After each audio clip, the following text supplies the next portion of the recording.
Saúde, paz e prosperidade a todos. Com alegria que nós vamos dar agora prosseguimento à nossa série Restaurando Soldados Feridos. Ficamos aí algumas semanas sem poder transmitir, mas estamos aqui de volta. Estamos falando de um tema muito pertinente, né? Esses dias que nós vivemos, porque primeiro que nós vivemos em tempos de muita batalha, né? Muita guerra. E segundo, que nós temos visto muitos soldados feridos, né? E quando falamos de soldados feridos, nós estamos falando de pessoas que infelizmente acabaram sofrendo os efeitos diretos e indiretos do nosso inimigo. E não tem ferida maior do que quando nós sucumbimos diante das armas do inimigo, né? O inimigo ele usa da sedução a fim de induzir ao pecado, e o pecado gera dor, gera morte, gera feridas na alma e tantas outras coisas mais, né? E com isso a gente vê tantas pessoas sucumbindo, né? E quando não é através do pecado, é através de ferir nosso coração, nossa alma, trazendo sobre o nosso coração sentimentos ruins que tornam a gente inoperantes, né? Enfim, são tantas as coisas que fazem com que muitos soldados fiquem fora da batalha. Mas Deus nos chama para ajudar pessoas a se levantarem dos tombos que levaram, né? Nós temos falado sobre sintomas de igrejas e de indivíduos que, ao invés de ajudar a levantar pessoas, ajuda a matar, né? Que Deus nos guarde de sermos pessoas assim, porque é indizível a alegria de vermos uma pessoa que estava ali acabada, fora de batalha, fora completamente da luta, ela está restaurada, está sendo usada por Deus novamente, que nós possamos experimentar isso em nossas vidas. Na última ministração nós estivemos falando de algumas lições da vida de Davi, que tanto ele experimentou o ser restaurado em sua vida, né? Porque Davi teve uns tombos feios na vida dele, né? Nós sabemos disso. Ele experimentou o ser restaurado na vida, como também ele experimentou ser um restaurador de vidas, ser um homem que ajudou outros a se levantarem, né? Nós não vamos ter tempo nessas ministrações de nos aprofundarmos mais nisso, né? Mas tem um exemplo clássico disso, de quando Davi era rei, que ele falou: olha, tem alguém ainda da família de Saul, da família de Jonatas para eu ajudar? Foi quando descobriram que tinha um filho de Jonatas que era aleijado, né? E que se encontrava em Lodebar. Era alguém que, quando o povo de Israel recebeu a notícia de que Saul havia sido morto em batalha, aí a mulher que cuidava dele, na pressa para fugir, acabou deixando ele cair, ele acabou ficando deficiente. E o que fez Davi? Davi mandou chamá-lo e falou: a partir de agora você vai se sentar na mesa do rei, você vai comer juntamente comigo, vai comer a mesma comida que o rei come, né? E a gente vê que maravilha, né? Alguém que era neto do homem, que tinha perseguido tanto ele, mas que Davi, e era alguém que o destino seria pedir esmola, né? Alguém que iria ter uma vida tão trágica, mas Davi teve prazer de estender a mão e levantar ele. Então, tem gente também que às vezes levou sérios tombos e acabaram ficando deficientes. E que Deus quer nos usar como usou Davi para levantar essas pessoas e fazer eles se sentarem na mesa do rei, novamente, tá bom? A palavra de Deus diz, e nós vamos dar continuidade à última ministração, que é as lições de Davi ali, né, na caverna de Adulão. No versículo 2, hoje eu quero me deter mais, que fala assim: ajuntaram-se a ele todos os homens que se achavam em aperto, todo homem endividado, todos os amargurados de espírito, e ele se fez chefe deles, e eram com ele uns 400 homens. Você deve lembrar que na última ministração nós falamos sobre Davi na caverna de Adulão. Ele esteve com Saul até onde deu. Mas chegou o momento em que ele, para salvar a vida, teve que sair dali do palácio, né? Chegou um momento que ele teve que fugir para salvar a vida. Porque Davi enfrentava a triste situação de ter uma liderança, uma liderança sem a aprovação de Deus. Porque existe isso? Existe. Uma pessoa pode ocupar uma posição de autoridade, de liderança, mas sem a aprovação de Deus. Talvez tenha tido um dia, mas que não tem mais, por causa de desobediência, por causa de sair fora dos planos de Deus. E Davi nos ensinou como agir nesses casos, né? Porque hoje em dia, quando se enfrenta isso, o que as pessoas acham que é o caminho mais óbvio, quando tem uma liderança que não está de acordo com o que eles querem, quando não é a liderança dos sonhos, sai com o maior número de pessoas que puder, aluga um salão assim a uns 50 metros, funda uma nova igreja e pronto. Mas Davi não ensinou isso, não. Davi, ele esteve ali até o momento que deu, quando não deu mais. Para salvar a sua vida, ele saiu de perto, né? Saiu não, ele teve que fugir, porque senão morria, né? E chega um momento também, gente, se nós andamos dentro dos planos e dos propósitos de Deus, há um momento em que somos praticamente expulsos, né? Porque as trevas aborrecem a luz. E foi o que aconteceu com Davi. Ele teve que sair, foi se refugiar na caverna de Adulão. Antes disso, ele foi ali a Moabe, deixou os seus pais ali, pediu abrigo para eles, né? Porque ele sabia muito bem que se Saul estava querendo acabar com a vida dele, é óbvio que ia querer acabar com a família dele. E ele se refugia na caverna de Adulão, uma caverna, gente, uma caverna, um lugar sombrio, um lugar frio, um lugar que era mais refúgio para bandidos, para mendigos, para doentes, e lá estava Davi, que tinha recebido a promessa de sentar no trono. Parecia que estava justamente indo na direção oposta daquilo que Deus havia prometido. Mas assim são os caminhos de Deus, né? Entre a promessa e o cumprimento, existe o trabalhar de Deus na nossa vida. E a palavra de Deus diz aqui, gente, que enquanto ele estava ali, se juntaram a ele 400 homens inicialmente. 400 homens. Quem? A nata da população? Não, gente, não. Os párias da sociedade. Ele que ia ser rei de Israel, teve que vir chegar até ele, 3 tipos de pessoa, tá aqui. Os que se achavam em aperto, os endividados, os amargurados de espírito. Olha só. Olha que bando esquisito que se juntou a Davi. Os que se achavam em aperto, os endividados e os amargurados de espírito. Jesus falou sobre nós sermos fiéis no pouco para depois ele nos confiar o muito, né? Então, às vezes eu falo assim que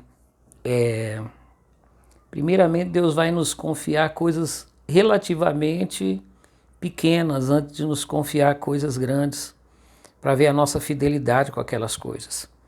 E foi o que Deus fez com Davi. E nós não vemos Davi olhando para aqueles homens e dizendo: não, some daqui, eu não quero saber de vocês, eu vou ser rei de Israel, não vou me juntar com essa gentalha, como diz a dona Florinda, né? Não vou me juntar com com esse grupinho de gente que ninguém quer. Não, nós não vemos Davi assumindo essa postura, não. Está escrito que ele liderou aquele pessoal. E liderou para quê? Para fazer uma rebelião? Não. Olha, Davi, ao mesmo tempo que aprendia a governar, a liderar, eu acho que foi isso que faltou em Saul, viu, gente? Foi isso que faltou em Saul. Saul, um dia não era nada, no outro dia sentou no trono. Faltou ele ser treinado, né? Um dia ele estava procurando jumenta, no outro dia sentou no trono. Acho que por isso que mais tarde ele começou a agir como se o povo fosse jumenta também, né? Então Davi apacentou ovelhas, agora foi apacentar um pequeno grupo. E que grupo? Primeiro, gente em aperto. Eu estava vendo aqui, pessoas em aperto. A palavra aperto foi traduzida aqui por aperto. Matsokou significa pessoa em dificuldade, em apuro, em pressão, pessoa que está aflita, pessoa que está em tormento.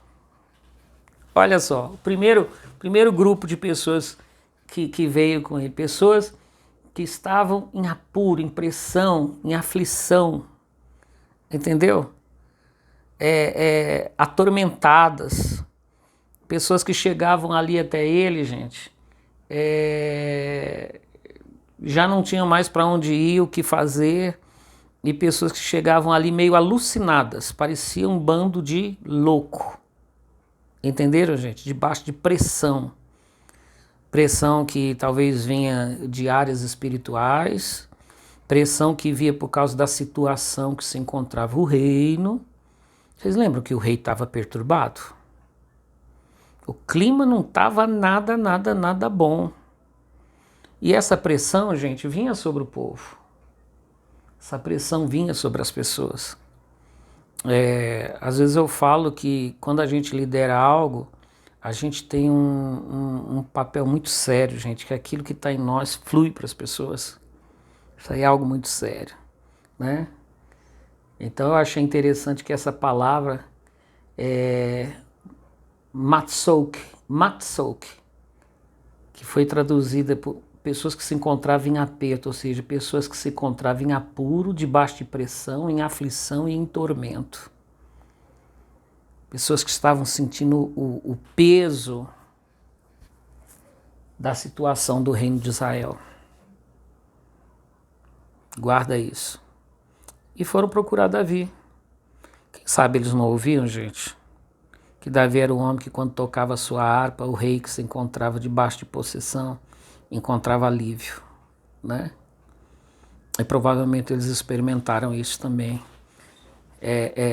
Essas pessoas que estavam debaixo dessa opressão que foi traduzida ali por aperto, né? Por aperto, chegaram ali debaixo dessa aflição. Davi falava senta e começava a cantar os seus salmos e a tocar a sua harpa. Dali a pouco eles estavam se acalmando. Que Deus te use assim também, viu?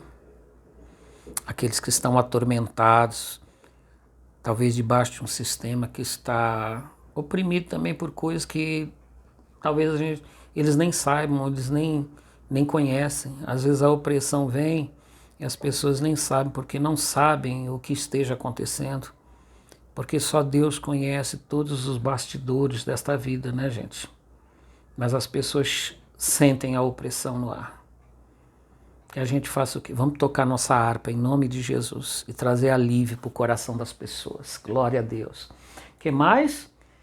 Vieram até Davi as pessoas endividadas. Aí é a palavra nasha, que significa justamente isso. Está em dívida com alguém, né? Agora, gente, esse está em dívida é dívida em dois sentidos, né? Claro, pessoas que estavam devendo dinheiro para os outros, porque uma vez que o reino não estava bem, provavelmente tinha muita gente sentindo o peso da falta de prosperidade, das coisas fluírem nas suas vidas, né? Então os endividados iam até Davi, Ninguém veio levar uma cesta básica para Davi, não. Ninguém foi levar dinheiro para Davi. E eram pessoas endividadas, que não tinham como pagar as contas que eles tinham, né? Mas tem outro tipo de dívida também, né? Aquela dívida que te tira a moral diante das pessoas. Aquelas dívidas assim, de você ter feito coisas erradas com as pessoas e não ter como pagar, gente, não ter como voltar atrás, não ter como restituir, que tira o respeito seu para com aquela pessoa e até o respeito seu para com você mesmo, né? Pessoas a quem você talvez não tenha coragem mais nem de encarar, e não tenha coragem mais de encarar por quê? Porque você sabe o mal que você já fez para aquela pessoa e não tem como desfazer aquele mal. E a coisa horrível é consciência pesada por causa da dívida que tem com pessoas. Isso é horrível, né? Porque nós sabemos que as pessoas não são como Deus. O que Deus faz com as dívidas que nós temos com Ele? Ele perdoa porque Jesus pagou o preço lá na cruz. Agora com as pessoas não é a mesma coisa, gente. As pessoas nos cobram com olhares, com palavras, com atitudes, né? Isso destrói a vida de muitas outras pessoas. Então, quantas pessoas já não tiveram suas vidas destruídas pelas dívidas que tem com os outros, né, gente? Mas que bom saber que tem um versículo que eu amo demais, Romanos capítulo 8. Agora, pois, nenhuma condenação há para os que estão em Cristo Jesus. Não é só no futuro que não há nenhuma condenação, é agora. Não existe máquina do tempo para desfazer o passado, mas existe o poder do sangue de Jesus que me faz me apropriar do perdão, acreditar nesse perdão e escrever uma nova história. Em cima desse perdão que eu recebi, o perdão das minhas dívidas, né? E que mostra nos frutos do arrependimento na minha vida, no dia a dia, que eu sou uma outra pessoa, né? E aí, nada como o tempo, gente. Deixar o tempo passar, Deus usar o tempo para as pessoas verem que elas estão lidando com outra pessoa, com uma nova criatura diante delas. Glória a Deus. E por fim, pessoas amarguradas. Bom, gente, amarguradas, né? A palavra amargurada vem de Mara, né? Que a gente sabe. De amargura. Aquela pessoa azeda, sabe? Aquela pessoa que está com a alma azeda, amarga. Aquela de que o escritor da Epístola aos Hebreus fala assim: tende cuidado para que não haja entre vós raiz de amargura e que havendo brotado não venha contaminar muitas pessoas. Então veio até Davi gente amargurada. Gente que provavelmente se ouvia o nome assim, Saul, falava: estragou meu dia. Estragou meu dia, né? Isso é horrível, ter amargura na alma, gente. Amargura. Que aconteça o que acontecer, a gente não pode perder a doçura da alma, viu, gente? O diabo luta pra gente perder isso. Pra gente ficar com a alma amarga. Porque, primeiro, nossa vida se tornará um inferno. Segundo, nós vamos contaminar outras pessoas. A Bíblia diz que isso vai acontecer. Né, gente? E terceiro, nós nos tornaremos pessoas infrutíferas. E mais, nossas orações serão impedidas. Jesus falou da oração da fé lá em Marcos capítulo 11. Está falando da oração da fé que faz até uma montanha sair daqui para lá. Quando de repente parece que ele interrompeu o assunto, falou que quando estiverem orando perdoem e tal. Ele não interrompeu o assunto, ele estava falando da mesma coisa.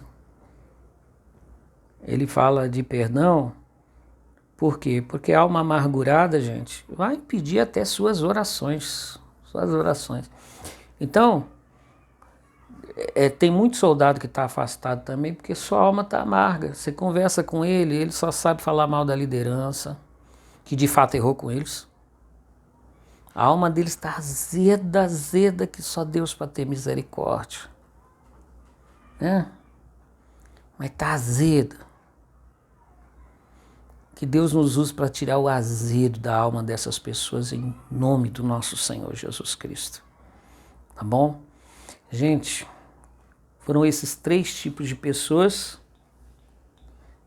que vieram até Davi. E Davi fez o quê? Uma rebelião, não se tornou líder deles. Principalmente, esses últimos aí, foram que presenciaram Davi, vendo Saul entrar um dia na caverna para aliviar o ventre, como diz a Bíblia, e Davi teve toda a chance de matá-lo, mas não matou. Ali aqueles homens aprenderam uma lição, viu, gente? Ou homem que não carregava amargura na alma, ou homem que não estava em aperto, ou seja, com a alma oprimida, né? Com a alma oprimida. Ou homem para quem Saul não devia nada. Saul não tinha dívida com ele, ou seja, não tenho raiva de Saul, não. E ele ia subir ao trono um dia, mas com o coração em paz. Que essas coisas todas fiquem na alma, no coração da gente, tá bom? Em nome de Jesus. Eu quero fazer uma oração por cada um que nos ouve. Porque eu sei que o Espírito Santo está aqui, está aí onde você está falando conosco, tá? Pai amado, em nome do nosso Senhor Jesus Cristo, eu te agradeço por essas palavras e sei que ela está alcançando o coração das pessoas que nos ouvem. E eu te peço, Deus Todo-Poderoso, em nome do nosso Senhor Jesus Cristo, ajuda esses soldados que estão em aperto, em confusão, sentindo pressão na alma, oprimidos, ó Deus amado, sentindo peso no ar, o clima. Ajuda, Senhor, ajuda o que sente o peso das dívidas também, Senhor, que a consciência pesa, que não tem coragem de olhar nos olhos de certas pessoas, que se sente cobrado pelos homens, que está sofrendo as acusações do diabo, e ajuda esses que estão com a alma amarga, amarga por causa do ódio, amargas por causa da falta de perdão, ó Deus. E todas essas coisas, ó Deus, têm feito tantas pessoas ficarem encostadas. Ajuda elas, Senhor. Faz desse um momento de cura. Visita essa pessoa onde ela estiver agora. Eu as entrego em tuas mãos, meu Pai. Em nome de Jesus, sara o nosso coração, meu Deus. Sara o nosso coração. Em nome de Jesus. Amém? Ai, eu creio que Deus está fazendo um milagre, viu, gente? Em nome de Jesus. Mais 2 ministrações, Deus vai falar com a gente. Deus vai falar conosco, tá bom? Deus te abençoe. Saúde, paz e prosperidade a todos. Deus abençoe.